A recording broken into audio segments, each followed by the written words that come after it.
don't make as many videos with him. But I've realised that he's probably my most trusted of all my birds. That I can leave him in the room unattended for a few minutes, like 5-10 minutes at a time, without ever worrying that he's going to get in trouble, because he's never once gotten stuck in between anything. I've never caught him eating something he shouldn't, or really doing anything that he shouldn't. He's just like probably the wisest of the birds. If he doesn't get stuck now.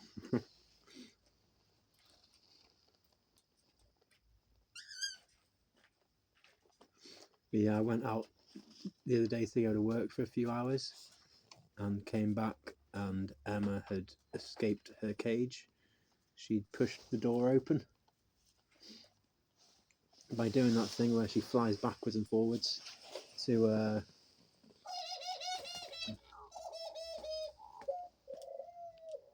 both her rope and the door, and she's just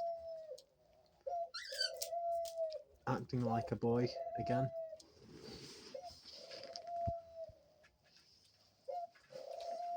This is what makes me think that she's actually a male. Gonna get her tested in the new year, so I should be able to do a gender reveal at some point.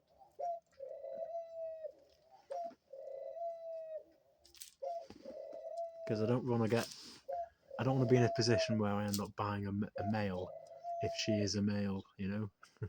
Because if I put them together, that could really cause massive problems.